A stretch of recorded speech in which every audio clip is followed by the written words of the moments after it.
Season 1 of Notebook on Cities and Culture is brought to you by Carl Haley, Daniel Murphy, and Douglas Dollars, who reminds you to be present, be loving, and that life moves really fast.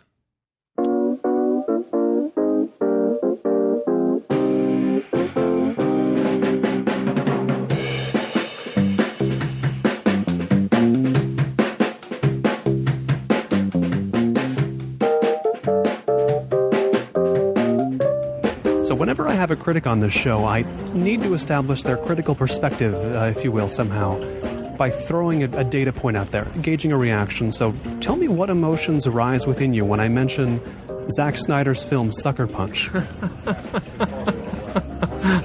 I will probably go down in infamy for my legendary tirade, which will live forever on YouTube.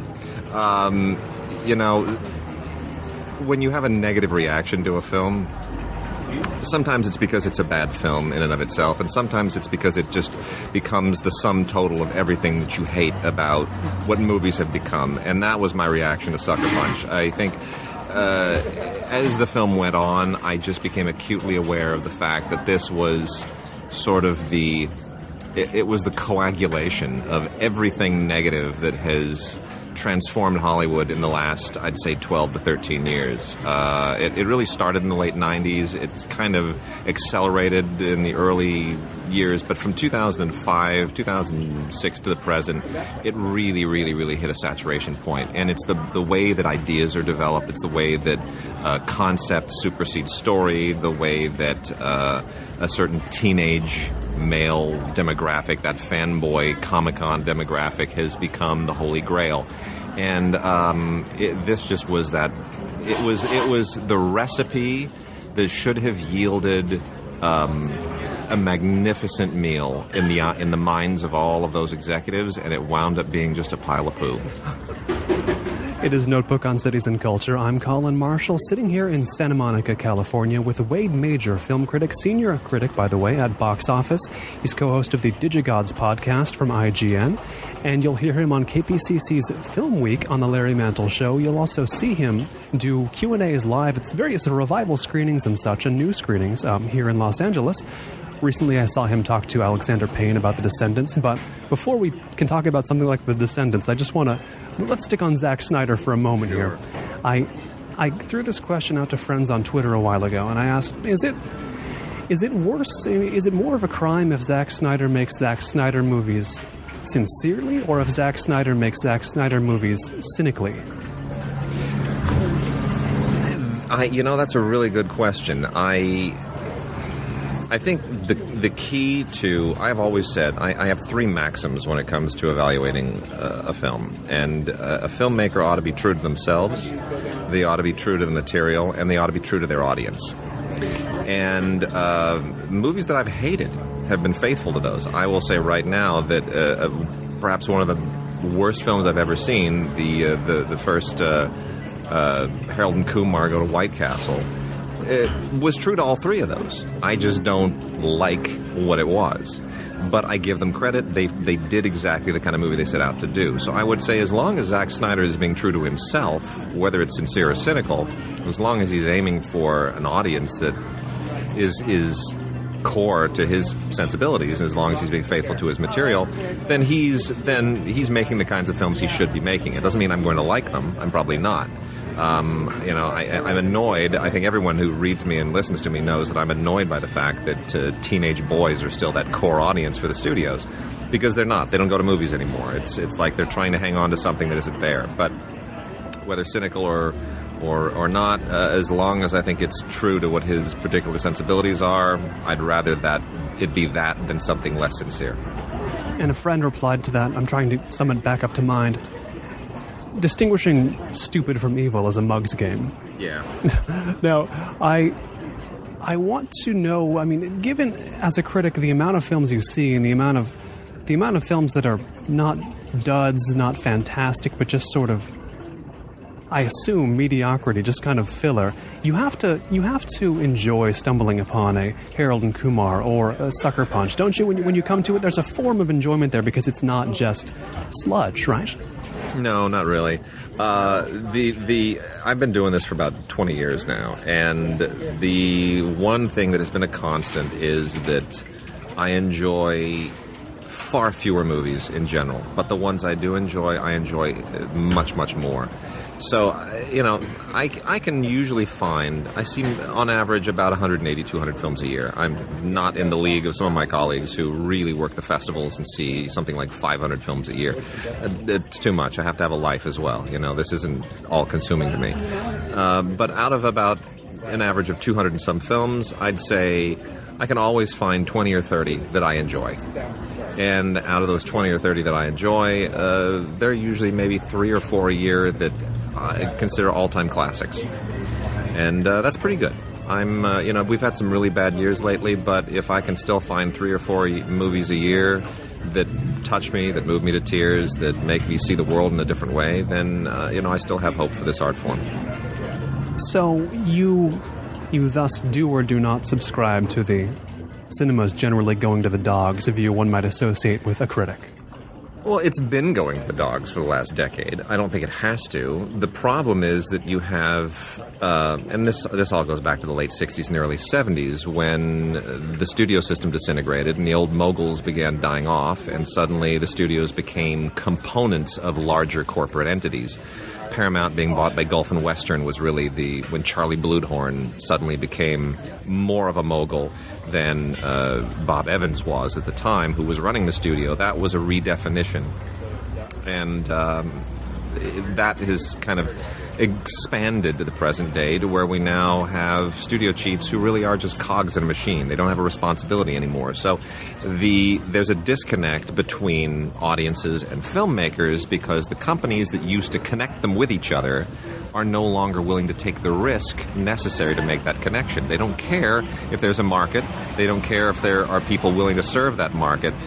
They care only what is the least risky way to make that connection. And if it means connecting a smaller market more reliably with less talented filmmakers, they'd rather do that. So, it's become an extension of the MBA business school paradigm into the movies, which has been bad for television, it's been bad for the music industry, and it's been bad for the movies. It's what you might call a corrupting business model. The product gets worse because the model that has become dominant it's not serving the right thing. It's trying to put a square peg in a round hole. If you're selling toothpaste, if you're selling toilet paper, if you're selling silverware, that's fine. That's one business model. What they teach you in business schools is it's not about the product; it's about the process. And I had someone who'd gone to a business school tell me once that. The first question on the first day of business school was, what does Apple Computer make? And everybody said, oh, they make computers. He said, no, they make money. Well, you can't apply that to a creative business. That's the wrong question. And all of these MBAs who keep trying to force their business school paradigm on the film business, who sort of sneer at artistic people as being weird and a little tweaked and kind of odd, what they miss is the creative business is not about satisfying a demand. It's not like, boy, people out there, they really want a bigger, better toilet. No, they don't know what they want. They only know it when someone gives it to them. The whole point about creative works, about movies, is spontaneity. It's not about reviving old formulas that work. The old formulas work because they weren't formulas at the time they worked. Now that they've been done to death and they've become formulas, they don't work anymore. And you have to find things that are new, that are fresh, that are invigorating. And that means catering to something as non-tangible and unpredictable as human emotions. And that really scares people who are accustomed to guaranteed or at least somewhat guaranteed returns. Now, I should have mentioned this at the beginning of the show, but you're also a filmmaker. You've made films. You have that perspective. Given that films cost less now to make than ever, is that not a reason to hope for something better to come along, that the initial investment is not so huge they have to recoup it with a bunch of 13-year-olds? Yes and no. It's a mixed bag. The analogy there is also one with respect to what's happened to film criticism. Has the internet been a good thing for film criticism or for journalism, the way it's democratized it? On the one hand, yes, I can log on, as anyone can, and I can read a review of any new movie from London, Paris, New York, every city in America. I can read 150 reviews of an opening movie on one day. I'm no longer restricted to just who my paper of record may have hired to be my local film critic, or Time or Newsweek, the 5 or 6 reviews that I might have gotten in a large market. On the other hand, it also means that everyone who knows a little bit of HTML, who can create a blog or a vanity site, they suddenly become part of the conversation. They join the noise. So it creates a noisier environment. And the same goes for the democratization of filmmaking. You have cheaper cameras. People are going out with these digital cameras that get amazing image quality, and they're editing them on their computers. And suddenly, what was once unattainable for a large segment of the population is suddenly incredibly affordable. And that's great for people who have good ideas, but it also means that all the bad ideas are getting out there. And YouTube is a cesspool. I love YouTube. I think there's a lot of great stuff there. It's a great rant about Sucker Punch on there. I don't know if you were aware. Thank you. But it really is. It's a grab bag. It's everything.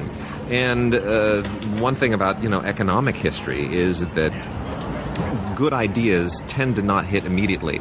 They hit after there is some kind of consumer filter that enables them to find it. And now that everyone is making movies and short films, and it's all going up on the internet, and we have, streaming. Streaming isn't complementing movies or complementing television or even replacing them. It's its own thing. And so it's now added to the noise. And we live in a world now where there's just a lot of screaming for our attention. Video games and sports and thousands of television stations and websites. And to somehow stand out from that crowd is very, very hard. And what I think a lot of people miss is movies were never designed to be part of the noise. They were designed to be the antidote to the noise. It's where you went, where the lights went down and the doors closed and the world went away, and you could escape all of that stimulation for 2 hours, and where it was a place of respite and quiet and sort of escape. And I think they miss that now when you say, well, people want to watch their movies at home. People want to escape from home. People can cook at home, but they still go out to eat. It's a different experience. Tell me about the world of film and film criticism you emerged into out of film school at first. I mean, how was it different than how it is today, what you've just described? Well, there was very little internet. Everything was done by fax. It's amazing how fast things have changed. I came out of film school with a pretty good little music video under my arm, but music video houses were shutting down, and they sort of overexpanded during the 80s and 90s, and the MTV thing had sort of run its course. MTV was moving into more long-form programming at the time, so there were fewer outlets for music videos, and I kind of had a good music video at the wrong time. So I I just walked into a place in Burbank called Entertainment Today, which had been around since the 1960s. And just thought, well, I have a few essays from school, from my critical studies. Maybe they need somebody to write. And I was hired on the spot to be a critic and an associate editor. And I was immersed immediately in the world of film criticism. And at the time, it was one of a few free weeklies in Los Angeles. So you were immediately somebody. It wasn't like it is now, where every website wants access. I was instantly with one of a handful of key outlets in Los Angeles, so I was able to form some pretty solid relationships with publicists and with production companies and studios. And that was the positive part of it, is that it wasn't, once you got in the door somewhere, you were able to make a name for yourself pretty quickly. Now it's almost impossible to do that. The downside to it was that it was fairly thankless, and it's perhaps even more thankless now. Film criticism has been on a downslide for about 30 years. So I came in at kind of an interesting time. It was the best of times. It was the worst of times. And it seems like, I'll read film criticism from since the days of film criticism began.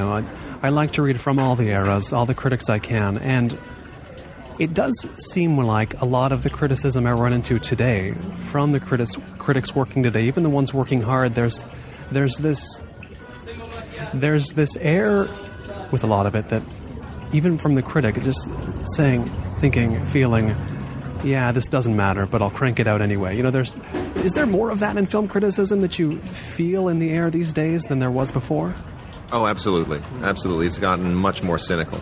in part because film critics have been laid off to such a huge degree, and not just any critics. When David Hoberman is laid off, when David Anson is given, is kind of very courteously shown the door, is given a buyout, and we could go right down the list. There was a list of like the 121 last film critics in America that Movie City News, that David Poland was running for a while. It may still be up. I was on that at one point and probably still am. It only when you are in the middle of this tempest do you realize that film criticism really is in a crisis. I don't think it needs to be, but I think we have to... Film critics piggyback on the movies that they review.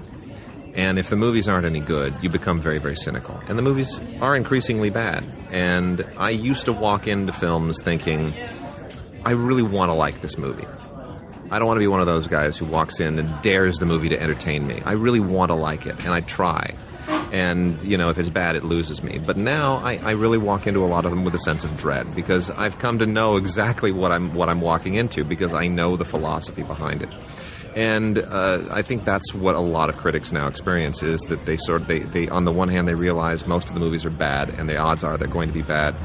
And the other part of that is that no one's really going to read me. My job is in danger. So why am I even doing this? So you do get a cynicism creeping into it. And then it creates the issue on the reader's end, where it's like, well, why should I read criticism?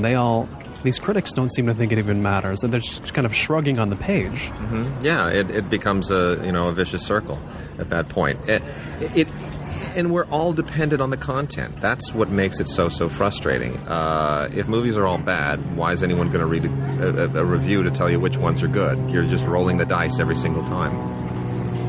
If you were waiting on the plane. I was waiting on the plane. That's the filmmaking background. Oh, yeah. Plane.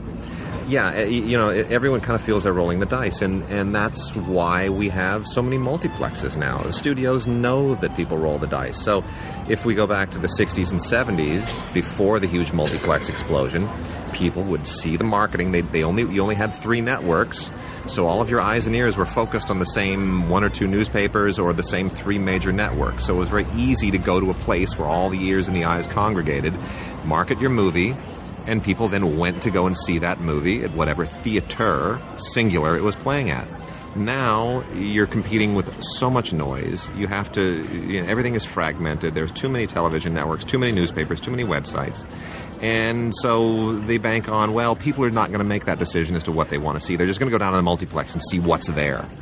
And then they'll just kind of spin the dial, roll the dice, and flip a coin once they get there. So we don't need to make good movies. We just need to make some movies. We just need to have something in the multiplex.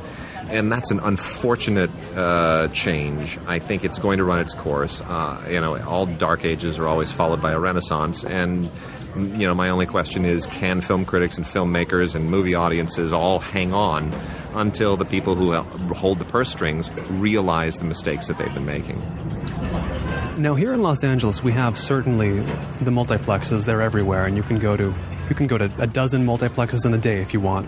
Why you would want to is another question, but we also have many screenings like the one I saw you interview Alexander Payne at, where it's a new film, but also an older film, and a Q&A with the director in between. These are not only available in Los Angeles, but almost common. You can almost go to one a couple times a week. Are we in some kind of bubble here in Los Angeles because of the availability of all this, because of cinema culture making its way to theaters, singular, here? Absolutely. LA is a bubble. New York is a bubble. Most major metropolitan areas are a bubble of some kind. The theater world in New York is a bubble. It's very easy when you live in Manhattan, for example, to know everyone who is... It's sort of the same cast of characters who keep showing up in Broadway shows. And it's very easy to think that they are huge stars and that the world revolves around Broadway, but it doesn't. All you have to do is go to New Jersey, and no one cares anymore.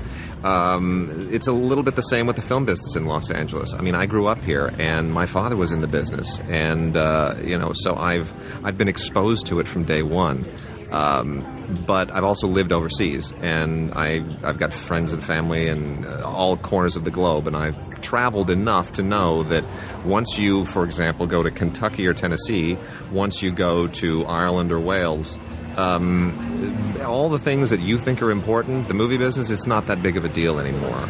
There are other concerns, there are other things that are important, and they don't really know who these celebrities are. They may know George Clooney and Brad Pitt, but... Is Peter Greenaway a native son to Wales still? That's a good question. I think Peter Greenaway's been ostracized by the world at this point. But it's too bad. I like his movies. Yeah, he's a mixed bag, but a nice man. But that's, LA lives in a bubble. That's the short answer, absolutely. And I think it's to our detriment that a lot of the people who run the studios don't have a broader worldview. Now, growing up here in Southern California, tell me when you got to the point or how where you were thinking, I want to live in the culture of films for my career, for my life. Maybe you didn't put it that way as a kid, but what got you there? It's a really interesting trajectory. My father, who, I'm the product of my father's fifth marriage. And so my father was in his 70s when I was born, and that meant, he had worked in the silent era. My father was one of those, if you've seen The Artist, that was his world. He was a speech and drama coach who worked very extensively training silent film actors to speak for the talkies, and eventually worked at Warner Brothers, trained the likes of Alan Ladd, and Rita Hayworth had been a young girl. Her dad was the dancing instructor at my father's original acting school. So that was the world he lived in, and that was what I was exposed to growing up, the stories of the golden era. So even in the 90s... So it's always been downhill for you. Exactly. Nothing has ever lived up to that. I've been trying to get it back ever since. But growing up in the 1970s, I was connected to the movie business of the 30s and 40s and 50s. And that was interesting, So there was a certain legacy in my mind. But it wasn't until I was in really junior high school that I decided I really wanted to perhaps write for a living. There were all kinds of other things you want to do. Every kid wants to be a fireman or a policeman or a lawyer at some point. But it was, writing, telling stories, creative writing was very appealing to me. And then it was finally in high school that I just became enamored of the idea of directing as well. And, put myself on a film school trajectory. Growing up here in Los Angeles, is it like UCLA Film School is the obvious thing you aim for? Well, you shoot either for USC or UCLA, but there are a lot of other good film programs. There's, Cal State Northridge has a good media program, a good television program at Pepperdine University. There's a whole bunch of other film schools. Loyola has an outstanding film school, but USC and UCLA are kind of the gold standards, and they are. Could you explain the difference between their film programs? I know they have a bit of a philosophical rivalry to them, and aside from the legitimate rivalry of the schools, the film programs think about film differently, don't they? Very differently. USC, and because I have very close and very dear friends that have graduated from both, it's not a hard and fast rule, but generally USC trains you to be part of the studio system. They regard making mainstream commercial films as crucial, which is not surprising. It's a private school that relies very heavily on alumni and big donations, George Lucas and whatnot. Plus you got to pay off those loans at that place, and you're tethered to the studio system at that point, right? Well, yeah, and they want their alumni to become big stars because it markets the school and to make big money and to then come back and give big money back to the school. UCLA operates on a much more independent philosophy. Again, studios versus independence. This is almost where it goes. I used to say that if you go to UCLA, you almost can't graduate unless you promise to make a black and white 16 millimeter Marxist themed underground film in Guatemala. That's sort of what a lot of people associate. But UCLA has certainly provided its share of commercial filmmakers as well. I know. I have friends who went to CalArts. So if you want to talk about 16mm black and white Guatemalan movies, I can tell you about 16mm black and white Guatemalan movies. I have seen some CalArts films, so I know exactly what you're talking about. It's but Alexander Payne went to UCLA, and a lot, obviously Francis Coppola is the big name that they always roll around. So UCLA has provided its share of mainstream filmmakers as well. But the philosophy tends to be one more driven by auteur sensibilities, which is that make the movie you're passionate about as opposed to just become a good cog in the machine and don't ask questions. How aware are you at this time at film school of the world of film criticism? Is this something you're enthusiastic about as a reader, or is it just like, I'm only into movies, I'm not into criticism? Well, I read the critics that I like. I think Rotten Tomatoes is a bit of mixed blessing as well. It has become that filter, that barometer that lets people go and rely on a certain degree of legitimate criticism, but at the same time, it's an aggregate. So the individual voices don't necessarily stick out. And I think, unfortunately, Rotten Tomatoes has become a little lax in their standards over the last 5 or 6 years. The people who are now allowed into the tomato meter are a much lower standard of critic than probably should be there. So that's a little frustrating. But Back then, who were you reading, if anybody? I've always read David Ansen. David Ansen is one of the critics I first responded to when I was in high school. So it was a huge thrill to eventually become a member of the Los Angeles Film Critics Association and become a colleague of his. I always felt that David Ansen had a wonderful way, a wonderful use of language, but a wonderful way of making his point and justifying it. He wasn't curmudgeonly like so many film critics typically are. Joe Morgenstern, also a longtime favorite. Kenneth Turan, a longtime favorite. So these people who are now colleagues, but were for a long time people that I admired. How much of a burden in your mind is it to avoid or mandate to avoid being the curmudgeonly critic, the sort of those two Muppets who hang out in the balcony, Statler and Waldorf, I think they're called, just griping and griping? I mean, is there a sense I can't be that, even if I want to be that, about some of these sucker punches? I think you tell yourself, I can't be that and I won't be that, up until the point when you actually become that. And you're like, okay, whatever. Yeah, and I think it's inevitable that everyone will become that. Richard Schickel is sort of the ultimate film critic curmudgeon. I don't know that he ever aimed for it, but he certainly has that attitude, and I assume that's from a lifetime of bad movies that has driven him there. No, again, it's that cynicism thing we talked about earlier. You become so jaded about whether or not anyone's listening to you, and whether or not anyone's reading you, whether or not you're making a difference, and about the overall poor quality of the movies, and is there any hope this will ever get better?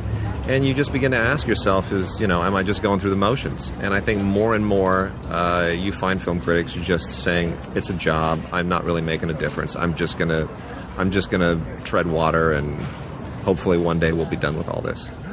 Off mic beforehand, we talked a little bit about internet business models and how a lot of successful e-businesses, shall we say, I don't think they say that anymore, though, turn corners, and they transform themselves when they need to into serving another market, serving a different product, all that kind of thing.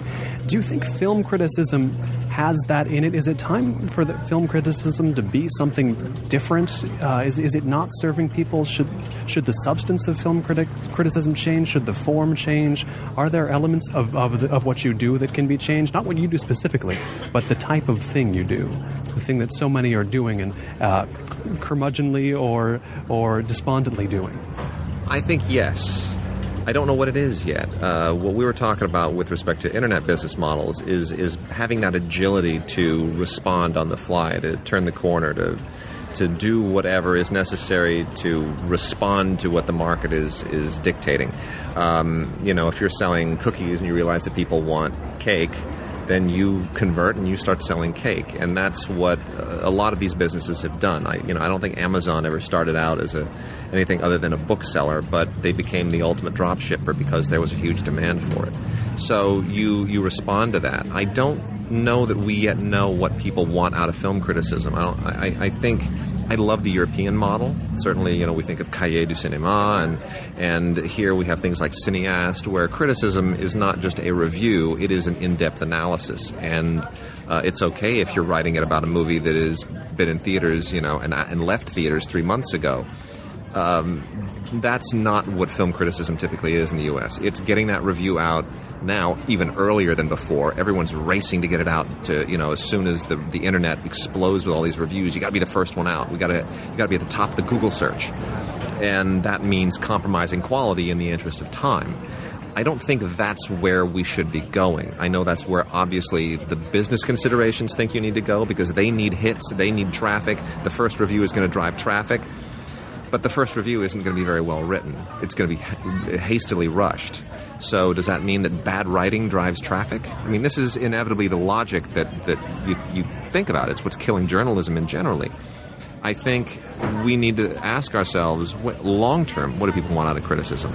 If they don't, are they just going to go and read the first reviews and then not read anything that comes out 24 hours later? Like, have you missed the boat if you're, a day late after everyone else? And, is there any value to that review? Well, probably not if it's just a review, but if it's something else, if it provides some other perspective, maybe there's a reason to believe that people will read reviews after they've seen the movie. Maybe they want to go and read something that's really intelligent, that they're trying to make up their mind about how they felt, and they want to see someone who can articulate it, someone who might agree with them. I think there's cause to believe that reviews have a value after people have seen the movie, but no one has yet taken the step to develop a business model that even experiments with that. So, and the economy in the world being what it is, I think we're in a place where people just don't want to take risks at all, whether it's in making movies or experimenting with any other business models. So I think we have to wait until the world economy revives and the investment capital is there to allow people the luxury of maybe experimenting a little more with all of these ideas. It sounds strange to say it about something that's become somewhat of an institution, but the New Yorker seems to have some beginnings of an idea of how to do what you've described. Does it seem that way to you? Absolutely. The New Yorker is magical, and I don't disagree with people who say that everything in the New Yorker is too long. Do they say that? Oh yeah, I know a lot of people. It's they say I love reading those New Yorker articles. Well, at least the first 10 pages of them, and then I get the idea and I move on. So the New Yorker really does. It basks in how old-fashioned it is, and the fact that it's unafraid of being long and verbose, and that it requires probably about 3 days to read through the whole thing. But I like that. I like the fact that it has not pivoted like everyone else has to respond to what I think are sort of short-sighted considerations, our short attention spans, and we want everything to have more pictures and be more colorful and more interactive. They realize they're an institution. And not everything can be an institution, but the things that are need to recognize that that's an asset, not a liability.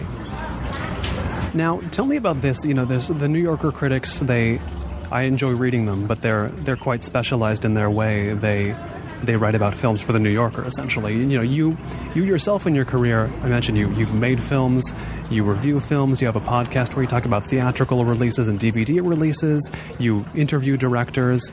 You're coming at this from a whole lot of different angles, and especially since you're here in Los Angeles, if you're going to do that in some city, this is the city to do it in.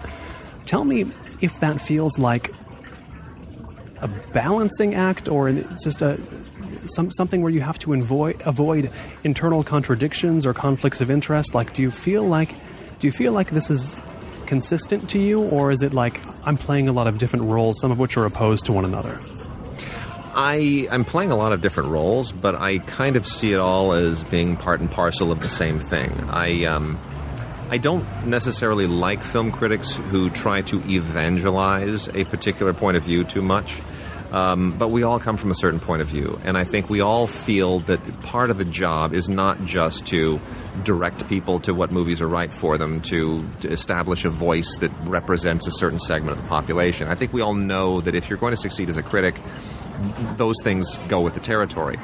But I'm not a fan of Pauline Kael, but there's a great Pauline Kael quote that was delivered at the LA Film Critics Awards dinner recently, which was that she was at some kind of an event with a certain filmmaker, and I'm paraphrasing here, but somebody asked her what she said her job was, and she said, "My job is to keep him honest." And I think that's part of what we'd like to believe that we can do, which is remind the powers that be, remind the studios of what their job is, and to tell them when they're not being faithful to their mission, when they're going astray. And they may not like it, In fact, it may even have been Alexander Payne who told that story, because he was talking about when he first met Joe Morgenstern.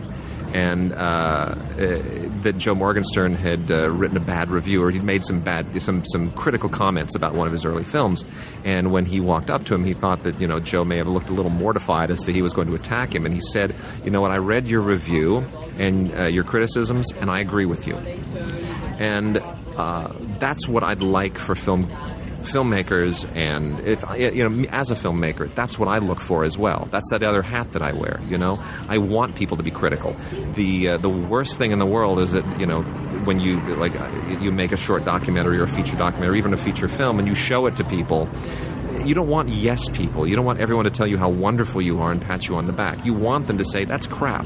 That's horrible. I hated it." Want them to say why. But you want to say why. And there's nothing wrong with someone hating your movie as long as it's the right person hating it for the right reasons. The greatest movies ever made divide people.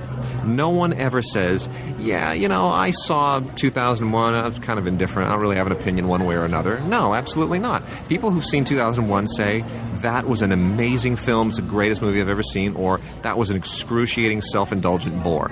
I think we both count ourselves in the former camp, right? Yes, absolutely. But, that's what a movie should do. It's what a great movie should do. People should have strong opinions about it, one way or the other. So if you're afraid of offending people, afraid of getting a negative reaction out of somebody, no, don't be. You want that, as long as it's the right person and the right reaction. So you don't fear sitting down on a long cross-country bus trip next to Zack Snyder. If that happens, you have questions for him. You're not going to cower and pretend you're not Wade Major, right? Absolutely not. What do you ask him? If I had access to Zack Snyder, and again, he may be a very nice guy, my criticism is with respect to the films that he makes and the way that he makes them. And my first comment would be... It's not you, it's everything you do. Exactly. You may be a wonderful person, but I hate what you do. And no, seriously, when it comes to someone like Zack Snyder, my first comment would be, why does every single movie have to have the slow motion, snap to speed up gimmick in it? It's become old. It's tired. Guy Ritchie does it. Zack Snyder does it in all of his. Guy Ritchie was doing it 15 years ago, probably. 15 years ago. It's tired. We know that you can do it. It's not cool anymore. Stop doing it. Why do all of your movies have to aim for that fanboy audience? Are you not deeper than that? What really interests you? There are any number of filmmakers that I would love to sit down and find out what they're really passionate about. Because from past interviews I've done, I've found out that most of them are passionate about things that they don't think they can make movies about. And that's sad. That's when you want them to stand up and say, you know what, you're already worth $5, $10, $20 million. You're okay. Take a risk. Take a chance. You don't have many decades left in your life. You only get to live once. Some of them got a lot of cars, though. That's the gas cost. But, I wonder why Wolfgang Petersen, for example. Fine, I get it. He labored in Germany for a lot of years making no money but great movies. And he came here and they threw some big money at him to make some big crappy movies. And he made them. And now he lives in a big mansion and he's exceedingly wealthy. Doesn't he want to make a good movie again? Doesn't he have hunger to do that again? He's almost not on the A-list anymore. So, come on, go back to Germany or go to an independent company or something, but do something that's meaningful again, because audiences don't just want to be entertained. They want something meaningful. George Stevens once said that he didn't think audiences went to movies to be entertained as so much as to learn something about themselves. I think filmmakers want to explore that. That's what drives you to want to create movies. It's what people go to movies for. So why do we all abandon that simply because the economics appear to not be so easy when we do that? What's the last movie that taught you something about yourself, out of curiosity? The Artist. The Artist. Yeah, The Artist. Because Is that the silent connection with the father and all that, or more? A lot of that, The Artist moved me deeply, and because it hit a family connection on the one hand, because it really put me in touch with something that's always been a very strong part of our family history, but also because I think it tapped into an anxiety that everyone feels. Even though it's set in the silent era, Georges Valentin is becoming obsolete with the evolution of technology. Everything we've talked about, filmmakers, and film critics, as we democratize this technology, are we becoming obsolete? Do we have to use digital cameras to make movies? What if we don't want to? Do we have to edit all of our movies on our laptops now? What if we want to use a moviola? There are thousands of film critics now that people read on a daily basis, whereas there used to be just a few. Am I becoming obsolete? The internet, the information revolution, all of these changes, are we all being left behind? I think that's an anxiety everybody feels. I mean, if you're an auto worker, and suddenly you see your jobs being automated, you feel that. Everyone feels the strain of obsolescence against technology. And the artist speaks to that, because on some level, I think every one of us views ourselves as an artist. It is a fascinating phenomenon to me because, I came up as a cinephile in the time of Weinstein, Sundance, Miramax, that whole 90s U.S. independent boom. And that excited me at the time. This, the artist, it's the Weinsteins are bringing it out here. It's an actually interesting movie that's gotten very popular indeed. It seems like it might be an echo of that time. Does it feel like an aftershock to you, or maybe a slight resurrection of that brief period where interesting movies did in the U.S. get quite popular indeed? Yeah, it's storytelling unplugged. When MTV did their Unplugged thing, that was going back to basics. That was saying we can do away with amps and synthesizers and electric guitars, and we can just get right back to the essence of what music is. And that's what the artist is. It says, you know what? We're not just going to discard 3D and motion capture and all of these technologies. We're going to discard everything that the movies have added over the past 90 years. We're going to discard sound, we're going to discard widescreen, and we're going to discard color. What's left? Great storytelling. It just breaks it down to its essence. It takes the makeup off, it takes the hairspray out, and it says, let's see, is beauty only skin deep, or is there something deeper? And it finds what's really beautiful about the movies. And that's encouraging to artists, because it says, yes, just like George Valentin, we can remain relevant. And even though the movie ultimately shows artists making a transition, it reaffirms that what matters really is the basic storytelling element, and all the rest of it is just window dressing, it's makeup, but beauty is what's really deep inside. And when you're at the screenings of all these movies that do the exact opposite, when they pile on the 3D and sit you down with the new generation of 3D glasses and all that, I imagine when that started happening again, with this new wave of 3D and all that, you were probably thinking something along the lines of, okay, great, you found another way to get $4 more out of the audience. Like, it didn't seem like a revival of anything to you, am I right? Or did it for a second? No, I'm one of those who thinks that 3D is a marketing gimmick more than anything else. That's not to say there aren't films that can use 3D in an interesting way. Cave of Forgotten Dreams being an example, which my colleague... That was the one, in my opinion. That sort of is the one. Another one of my colleagues, Tim Cogshell, framed it quite nicely when he hates 3D as much as I do. He said, but when am I going to be in the cave? So I thought that was an interesting use of it. But generally, I think it's more a marketing gimmick than anything else, because the people who have tried to force 3D on us, they understand one thing, but they don't understand the other. The thing they understand is movies have become so democratized now that we have to make the theatrical experience special again. We have to do what widescreen did. We've got to do something that really makes it grandiose and epic and spectacular so that people want to go to the movies more than stay home. What they miss is that's not a technological thing. Lawrence of Arabia didn't draw people in because it was widescreen and epic and all of that. It drew them in because the story was remarkable. And yes, the rest of that enhanced it, but the story has to be there. And the fact that they're willing to pour money into technology but not into better movies is a little bit like, putting great clothes onto someone who's ungroomed and unbathed. It really isn't going to make a difference. You have to really have something that's worth dressing up. And nobody knows how to spend to make a better movie either, when it comes down to it. Nobody knows how to get one unit of betterness per dollar. No, and that's what drives them crazy. You have to have taste and judgment.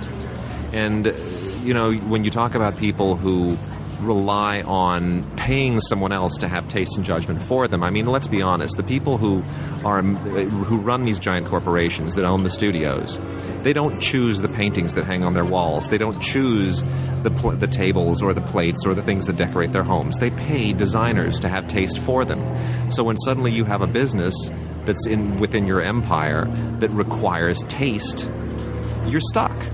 You now have to hire somebody who has taste. Well, if you don't have taste yourself, how do you know? You're lost. And that's part of the problem. We need to, at some point, have someone running these companies, owning these companies, who has taste. Once upon a time, the big studio moguls who started it all, they didn't have to answer to anyone. They had taste themselves. I guess what's an issue to clear up here is when did the taste go away exactly? Can you pin that down? It started going away when I said late 60s, early 70s. When the moguls started dying off, the studio system disintegrated, the studios began to be sold off, become parts of larger multinational conglomerates. But even at that time, there was still a degree of limited autonomy. It was only when you move into the 80s and suddenly VHS is a factor, and then we have CDs and soundtrack sales, and then toy sales, and then you have this dual juggernaut of movies becoming more and more expensive, but then the foreign market becoming more lucrative, and then all of these ancillary markets popping up. And then suddenly it was not a far-fetched consideration to say movies could be a pretty lucrative loss leader. It's okay if we lose $100 million on this Star Wars sequel because it's going to sell $1 billion in toys. So now it doesn't have to be successful as a movie, it's just a big commercial. And Transformers is a perfect example of that. The Transformers movies could lose every penny, but the merchandising more than covers it. And they don't lose every penny, unfortunately. They don't lose every penny. So that's where it has really gone astray.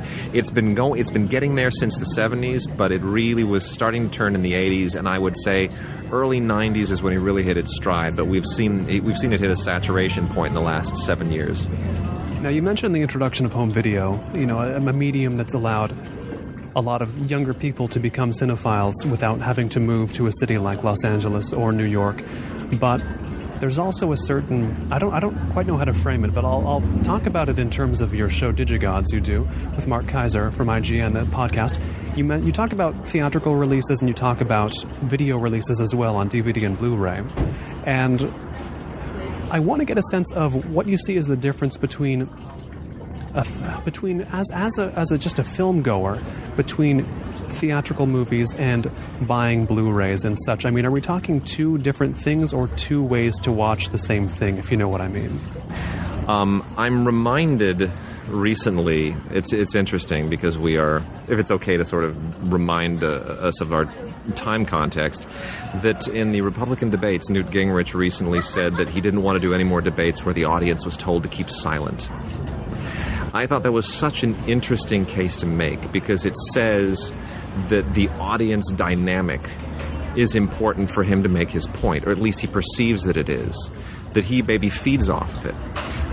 Actors will always tell you they prefer acting on stage because you feed off of the audience, because you get that immediate reaction, and there's this symbiotic relationship between the actor and the audience. You can't have that between those who've made a movie, but for the audience of a movie, when you watch it, when you're in the dark with strangers, there is something that makes that experience so much more dynamic, to realize that what touches you, what makes you laugh or what makes you cry, is the same thing that makes other people laugh, that makes other people cry, and that you jump at the same points, and that there is something that sort of connects you. There is something about the communal experience that makes it unique and more special. I remember I went to see, years ago, when they re-released The Sound of Music. I've seen The Sound of Music hundreds of times. I've seen it on Blu-ray, I've seen it on DVD, I've seen it in great home theaters. But seeing it in 70 millimeter on a giant screen, sitting next to Harve Bennett's wife and their daughter at the time, we just got to talking. Harve Bennett had been heavily involved in the UCLA Film School when I was there, and I just got talking to this lady next to me, and oh, really? Well, great. And nice to know you. And, this someone I'd never met before, and the film breaks for intermission, and I'm in tears, and I look over and she's in tears. There's something really extraordinary about that kind of a moment, because you don't get that when you watch a movie at home and you just invite your friends over. You're disconnected from the world. It's what we do when we're always at home. We're disconnected from other people and disconnected from the world. Going to a movie is a social experience, and a movie does not exist in a vacuum. Movies are meant to be projected, and that no matter how good the Blu-ray experience gets, no matter how good your home theater is, you'll never fully experience the emotional rapture of the very best movies unless you do so in a room with strangers. And I'm reminded of a line from Anthony Lane in The New Yorker, whom I know we both read. It was in a review of all things Brett Ratner's Tower Heist, but he was talking about the scheme the studio had to release it before theaters, even in like Portland and Atlanta, for $60 to pay-per-view it. And he talked about this not very approvingly. He went on to say, there's only one problem with home cinema. It doesn't exist. Is that a quote you can agree with? Or what do you think of a statement like that that's so baldly put out there? I agree 100%. I have an enormous amount of respect for Anthony Lane. I think he's a very smart man and a great writer. Wonderful way with words and a very sharp mind. And he's spot on. The premium VOD is what you're talking about, which is premium VOD, and then ultraviolet, which is this new digital locker cloud-based concept that they think is going to replace movie streaming and rental, or at least refine it. They're all they're looking at are the numbers. And they're trying to find ways. They think that there's a demand for more portability with movies, for more ease of use with movies, watching them on your phone and on your iPad and in every possible way. And they're trying to find a way to deliver a huge product stream to fill all of these gaps. What they're missing is that the demand is not for more movies on more devices to fill up more time. People just want better movies. And if that means fewer movies, I think they'd be fine with that. I saw The Usual Suspects 6 times in the theater. I didn't need to see 6 different movies that were all bad. Seeing the same movie 6 times and loving it every time was pretty great. Star Wars did not make all of its money because everyone saw it once. It made money because everyone saw it a dozen times, 20 times. Same with Titanic. Now, I'm not a fan of Titanic, but I realize that that's what you want out of your audience. I wasn't the key audience for that movie. I remember all those girls in my class going back again and again to see Leonardo. See, it found an audience that wanted to see it again and again. You want to repeat the experience. And what I think Anthony gets to the heart of is the fact that the theatrical experience is what helps generate the emotional response that makes you really enjoy the movie. That George Stevens quote about, people go to the movies to find out something about themselves. You're not going to find out something about yourself watching it at home. You find it out going out. But laptop propped up on your stomach staring at... It's terrible. But how do you... You don't want the self-knowledge that comes from that. Well, the crisis that you're talking about is we are now... Movie attendance in 2011 was the lowest it's been in 16 years. That's a devastating statistic. That is a horrible statistic. I'm sure the studios would be thrilled if they could sell 10 $1 billion tickets in 1 year. That's great. That's $10 billion in 10 tickets, but no one's going to the movies. It's going to be for a James Cameron movie, I would imagine, the $1 billion ticket. Yeah. Next Avatar? Yeah, if you can get, a handful of the 1% to go and buy your tickets, sure, that'd be great. But what you want is people going to the movies, and they've miscalculated rather severely over the past decade. Movies cost too much. Families are a core audience. Families need to go to the movies. People learn the movie-going experience when they're kids and when they go with their parents. So if you want teenagers to be faithful moviegoers, you want their parents to take them as kids to go to see the movies. But if families have to spend $250 on babysitter, on gas, on food, on tickets, they're not going to go to the movies as much. You're losing a whole generation, and you're not teaching them the experience of going out to the movies.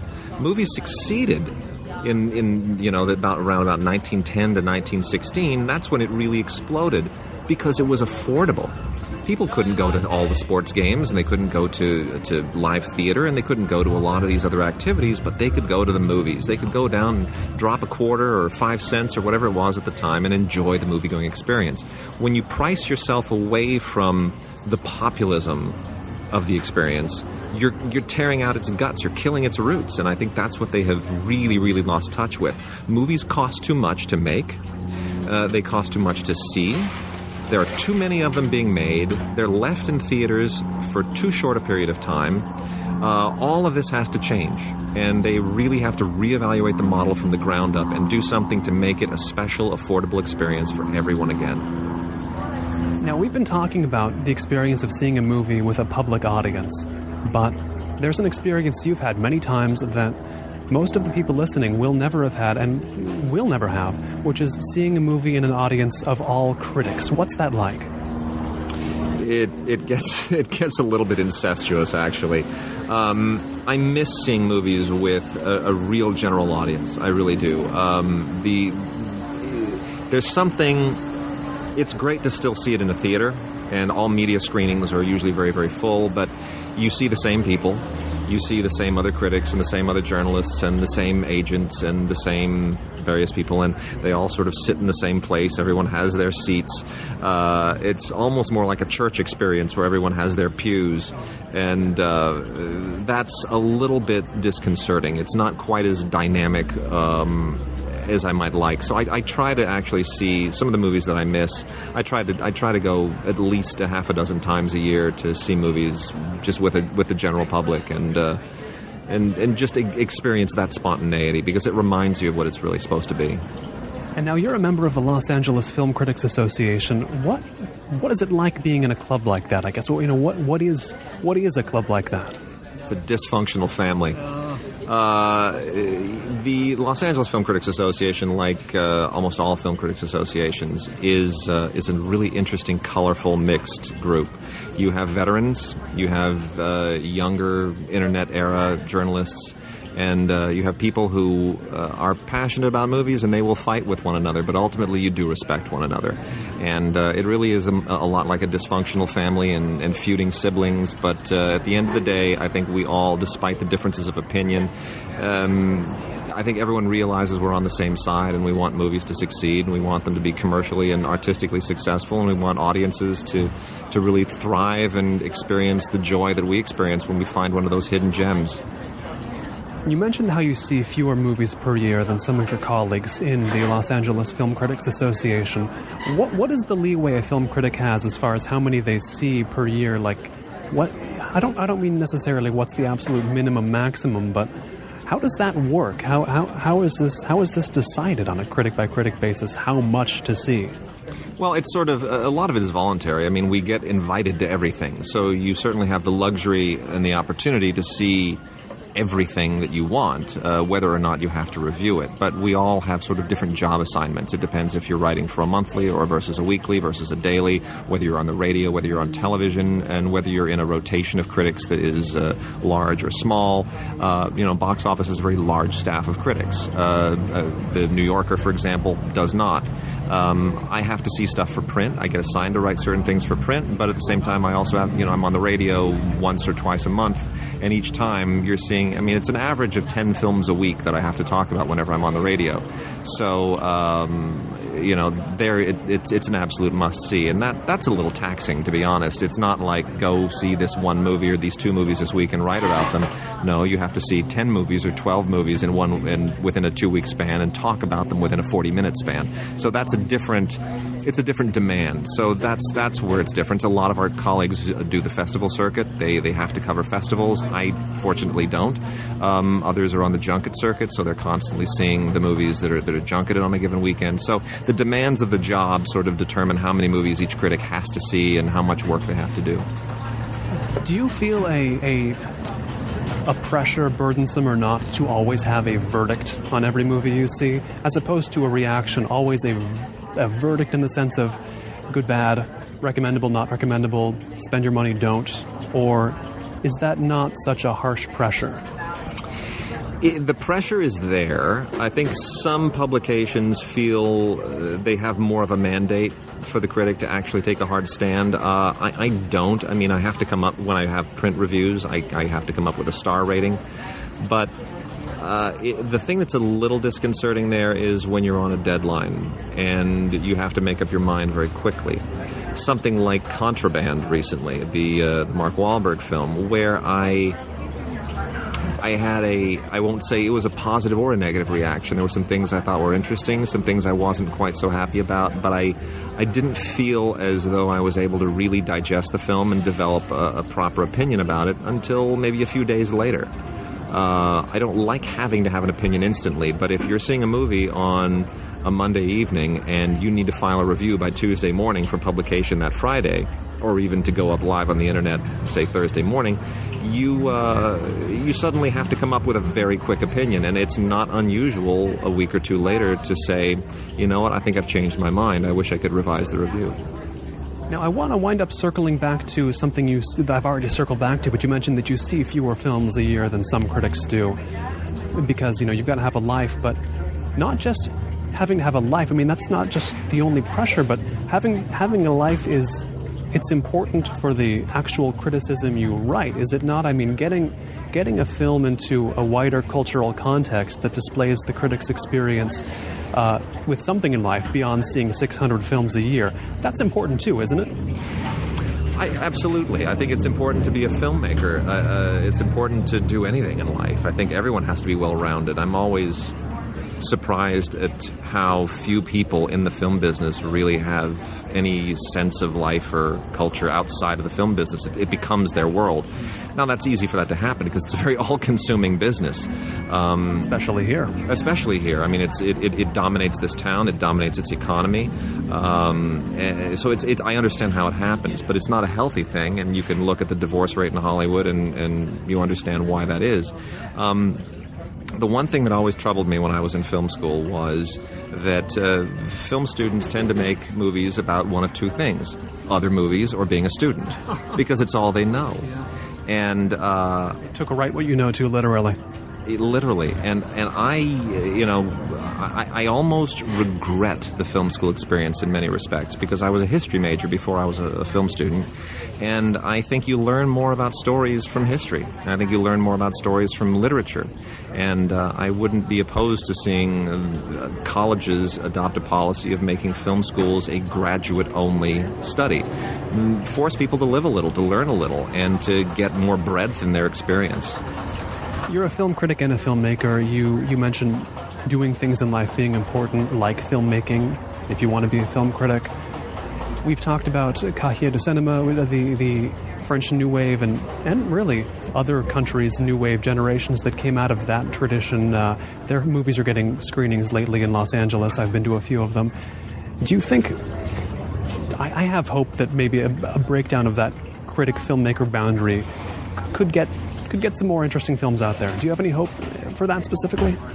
I do. I think festivals are a great place for that to break down. I love the Cannes Film Festival. I think it's the greatest movie party in the world.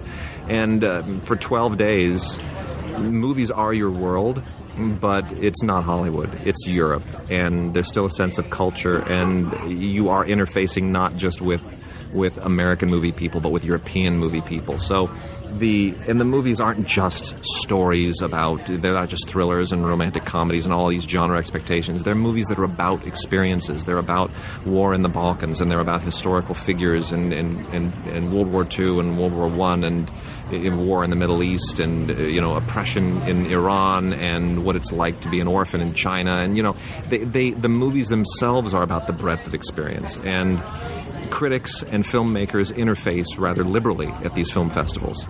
And I think festivals are often underrated in terms of what they do for maintaining the artistic vibrancy of the business. They're important for critics and for filmmakers and for film goers, and all of them, to maintain the kind of cultural connections that we need to improve the craft.